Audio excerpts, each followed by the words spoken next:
Morning बेटा। आज हम आरोह का लेसन 5 गलता लोहा पाठ का अर्थ समझेंगे। लेखक हैं शेखर जोशी। सबसे पहले लेखक परिचय। शेखर जोशी का जन्म उत्तरांचल के अल्मोड़ा में 1932 ईस्वी में हुआ। इनकी प्रारंभिक शिक्षा अल्मोड़ा में हुई।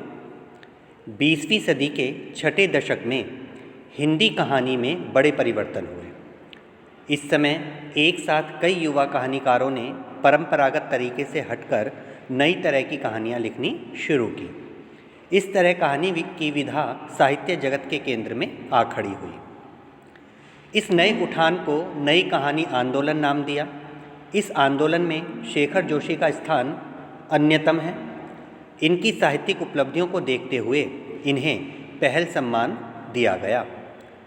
इनकी कुछ प्रमुख रचनाएं हैं: कोशिका घटवार, साथ के लोग, दाज्यू, हलवाहा और नौरंगी बीमार है।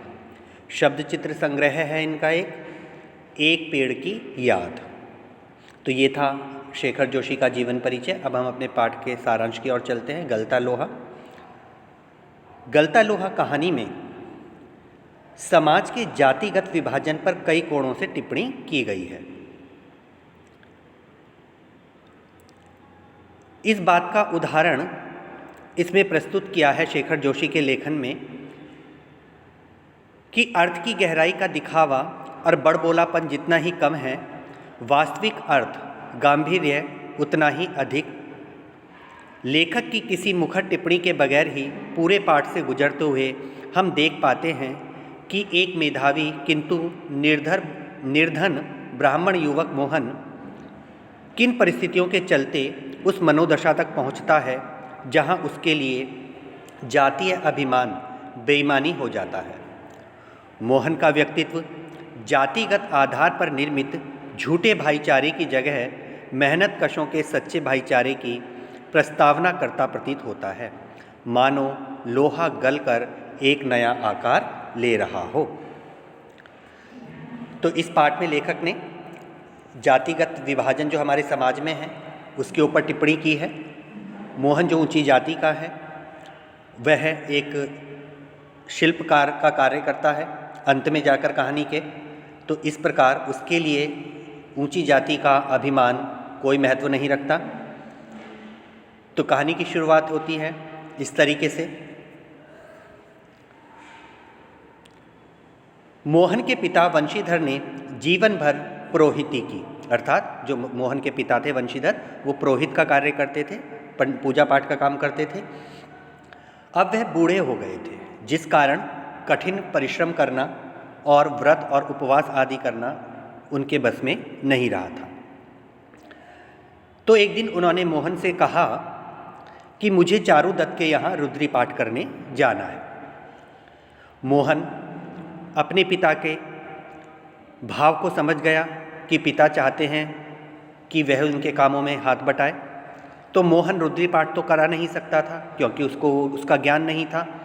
इसीलिए उसने पिता का हाथ बटाने के उद्देश्य से घर में रखा हंसवा उठाया, उसकी धार देखी जो कुंद हो चुकी थी, यानी जो खुट्टल हो चुकी थी, जिसकी धार बिल्कुल खराब हो चुकी थी। तो उसे याद आया अपने मित्र धनराम के बारे में, जो उसके साथ विद्यालय में पढ़ता था और लोहार का काम करता है। धनराम जो है अपने आफर पर बैठा है और तभी वहाँ पर मोहन पहुँचता है। धनराम मोहन को देखकर खुश होता है क्योंकि वो दोनों सहपाठी हैं। दोनों बचपन की यादों में खो गए हैं, यानी दोनों ही दोस्त जब बहुत दिनों बाद मिले तो अपनी बचपन को याद करने लगे। मोहन ने धनराम से मास्टर त्रिलोक सिंह के बारे में पूछा कि कैसे हैं, कहाँ हैं। तो धनराम ने बताया कि पिछले साल ही उनका देहांत हो गया है, अर्थात वो पिछले साल गुजर गए हैं। फिर दोनों दोस्त हंस हंस कर पुरानी बातें करने लगे। मोहन पढ़ाई व गायन में पहले से होशियार था, निपुण था। वह मास्टर का चहेता शिष्य था। जो मोहन था वो त्रिलोकी सिंह का चहेता शिष्य था, इसीलिए त्रिलोकी सिंह मास्टर जी ने उसे पूरे स्कूल का मॉनिटर बना रखा था। और साथ साथ जो कमज़ोर बच्चे थे उन कमज़ोर बच्चों को दंड देने का भी अधिकार उन्होंने मोहन को दिया हुआ था। कई बार धनराम भी मोहन से पिटा था, डंडे खाए थे, लेकिन धनराम के मन में मोहन के प्रति सदैव स्नेह और आदर भाव रहा। इसका कारण था क्योंकि धनराम के मन में बचपन से ही जातिगत विभाजन की बात बैठा दी गई थी। जाति की हीनता उसके मन में बैठ गई थी कि वो छोटी जाति का है और मोहन बड़ी जाति का है, और बड़ी जाति के लोगों को पढ़ने का अधिकार होता है, वो होशियार होते हैं। तो इसीलिए वो कभी भी मोहन को अपना प्रतिद्वंदी नहीं समझता था। धनराम तीसरी कक्षा तक ही पढ़ पाया। मास्टर जी उसका विशेष ध्यान रखते थे। किसका? धनराम का। क्यों रखते थे? क्योंकि वो धनराम को अक्सर 13 का पहाड़ा याद करने के लिए देते थे और धनराम 13 का पहाड़ा नहीं सुना पाता था। तो मास्टर जी उसकी पिटाई करते थे और उसके लिए दंड के लिए दंडी भी उसको स्वयं लानी पड़ती थी, यानी अपनी पिटाई के लिए हथियार ढूंढने का अधिकार भी उसी को दिया गया था, धनराम को ही। यानी कि तुम्हें पिटाई खानी है तो तुम ही डंडा लेकर आओगे। तो ये नियम था त्रिलोकी सिंह जी का। दूसरी तरफ जो धनराम के पिता थे गंगाराम, वो हथियार का चुनाव स्वयं करते थे, अर्थात जब वो धनराम को लोहार का काम सिखाते थे और वो कोई गलती करता था तो उनके हाथ में जो कुछ भी आता था वह उसी से धनराम की पिटाई कर देते थे। एक बार ऐसे ही त्रिलोकी सिंह जी ने उसको 13 का पहाड़ा फिर याद करने के लिए दिया, लेकिन शायद डर के मारे या मंदबुद्धि होने के कारण उसे 13 का पहाड़ा याद ही नहीं हो पाता था। तब मास्टर जी ने व्यंग्य किया धनराम के ऊपर और कहा, तेरे दिमाग में तो लोहा भरा है रे, विद्या का ताप कहाँ लगेगा इसमें। इतना कहकर उन्होंने यानी मास्टर जी ने अपने थैले में से 5-6 दरातियाँ निकाली और धनराम को दी और कहा कि इन पर धार लगा लाना। धनराम के पिता ने उसे शुरू से ही हथौड़े से लेकर घन चलाने की विद्या सिखा दी थी। घन यानी बड़ा हथौड़ा, अर्थात उसे लोहार का काम सिखाना शुरू कर दिया था और वो काफ़ी काम सीख गया था। एक दिन धनराम के पिता गंगाराम अचानक चल बसे, अर्थात उनकी मृत्यु हो गई। धनराम ने सहज भाव से ही उनकी विरासत संभाल ली, अर्थात अब वह अपने पिता की दुकान पर बैठने लगा, यानी वो लोहार का काम करने लगा। इधर मोहन ने छात्रवृत्ति पाई क्योंकि मोहन पढ़ने में होशियार था। इससे उसके पिता वंशीधर उसे बड़ा आदमी बनाने का सपना देखने लगे। तो उनके गांव में कोई बड़ा स्कूल नहीं था, 5वीं तक ही स्कूल था। तो गांव से 4 मील दूर एक स्कूल था, उन्होंने मोहन का दाखिला वहां पर करा दिया। मोहन सुबह स्कूल जाता और शाम को लौट आता, सारा दिन वह थक हार जाता था। बरसात के दिनों में उसके पिता ने नदी के पार ही उसका रहने की व्यवस्था कर दी, क्योंकि नदी में पानी भर जाता था तो नदी पार करने में दिक्कत होती थी। तो इसके पिता ने ऐसे ही किया कि उसको उसी गांव में, जिस गांव में उसका दाखिला करवाया था स्कूल में, उसी गांव में किसी के घर में रहने की व्यवस्था करवा दी। लेकिन एक दिन क्या हुआ, जब मोहन गांव के लोगों के साथ नदी पार कर रहा था तो पहाड़ों पर बरसात बहुत तेज़ हो रही थी, जिस कारण नदी में बाढ़ जैसी आ गई, यानी पानी का बहाव बहुत तेज़ हो गया, पानी बढ़ गया। किसी तरीके से घास आदि पकड़कर सब लोगों ने अपनी जान बचाई। मोहन ने जब यह बात अपने पिता वंशीधर को बताई तो वह बहुत चिंतित हुए और उन्होंने मोहन की पढ़ाई छुड़वा दी। उन्हीं दिनों उन्हीं के गांव का एक व्यक्ति जिसका नाम रमेश है, जो लखनऊ में रहता है और एक दफ्तर में बाबू है, वो गांव आता है और वह मोहन की बिरादरी का ही है। तो वो वंशीधर से मिलता है। तो वंशीधर बातों बातों में उसको मोहन की पढ़ाई के बच्चे में बताते हैं और अपनी चिंता व्यक्त करते हैं और बताते हैं कि भाई मैं चाहता हूँ कि ये बड़ा आदमी बने क्योंकि मोहन पढ़ने में होशियार है।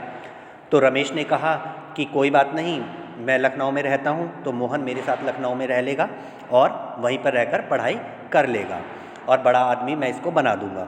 वंशीधर को तो जैसे रमेश के रूप में साक्षात भगवान मिल गए और इस प्रकार मोहन रमेश के साथ लखनऊ आ गया। यहाँ से मोहन के जीवन का दूसरा अध्याय शुरू होता है। कुछ दिनों तक घर पे ऐसे ही रहने के कारण घर की औरतें मोहन से थोड़ा बहुत बाजार का काम कराने लगी, सामान मंगाने लगीं। देखा देखी गली मोहल्ले की औरतें भी अब मोहन से सामान मंगाने लगीं और धीरे धीरे मोहन घर का नौकर बनकर रह गया। रमेश भी मोहन को अब अपने घर का नौकर जैसा ही मानने लगा। फिर मोहन के काफ़ी कहने पर, ना चाहते हुए भी रमेश ने पास के ही एक सामान्य से स्कूल में मोहन का दाखिला करवा दिया। नया वातावरण होने के कारण और घर में काम का बहुत अधिक बोझ होने के कारण वह होशियार बालक अपना ज़्यादा नाम नहीं बना पाया विद्यालय में और एक सामान्य बच्चा बनकर रह गया।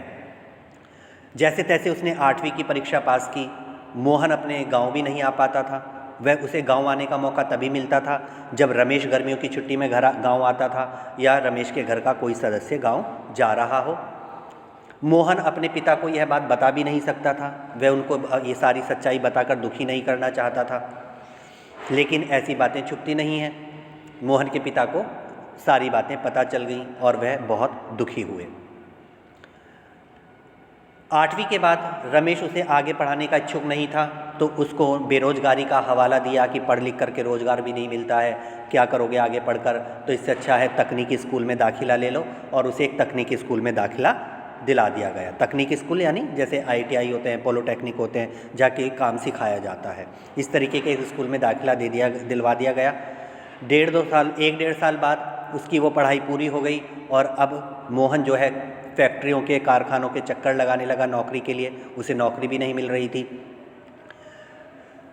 फिर मोहन एक बार अपने गांव लौटा और अपने गांव लौट करके वह अपने पिता के काम में हाथ बटाने लगा।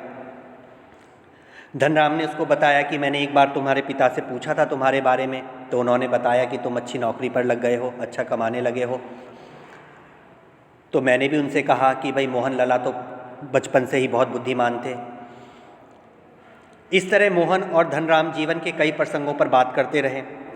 धनराम ने हंसवे के फॉल को बेड से निकालकर तपाया, फिर उसे धार लगा दी। अर्थात जो हंसवा मोहन लेकर आया था, तो धनराम ने उसके हंसवे पर धार लगा दी, उसको पैना बना दिया। मोहन उसके पास ही बैठा हुआ था। उसको बैठा देख करके धनराम को बड़ा आश्चर्य हो रहा था। क्यों? क्योंकि गांव में ऊंची बिरादरी के लोगों, छोटे यानी शिल्पकार टोले के लोगों के पास नहीं बैठते थे, बल्कि काम के सिलसिले में भी अगर उनका मिलना होता था तो खड़े खड़े ही बात होती थी। और यहाँ तक कि शिल्पकार टोले का व्यक्ति उनको बैठने के लिए भी नहीं कह सकता था। ये मर्यादा के खिलाफ था। उच्च जाति के लोगों को वह बैठने के लिए भी नहीं कह सकता था।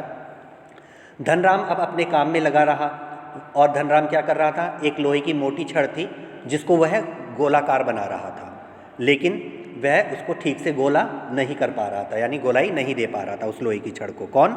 धनराम। मोहन बहुत देर तक यह देखता रहा, फिर वह अपनी जगह से उठा और उसने दूसरी पकड़ से लोहे को स्थिर किया। मोहन ने लोहे को स्थिर किया और कुछ नपी तुली चोटें मारकर उस रोड को गोल घेरा का रूप दे दिया, यानी इसको गोलाई दे दी। यह देख करके धनराम को बहुत आश्चर्य हुआ। वह अवाक रह गया, क्योंकि पुरोहित खानदान के युवक द्वारा लोहार का काम करते देखकर वह आश्चर्यचकित हो रहा था कि मोहन तो पुरोहित खानदान का है और ये लोहार का काम कैसे कर सकता है, और इतना अच्छा काम इसने कैसे कर लिया। लेकिन मोहन धनराम के संकोच, धर्म संकट और आश्चर्य भरी निगाहों से अनजान लोहे की उस छड़ को, गोल की त्रुटिहीन गोलाई को नाप तोल रहा था और मोहन की आंखों में एक सृजक की चमक थी, यानी वह प्रसन्न था कि उसने एक अच्छी गोलाई वाला घेरा बना दिया है। तो ये था हमारा चैप्टर गलता लोहा। अगली वीडियो में अगला चैप्टर।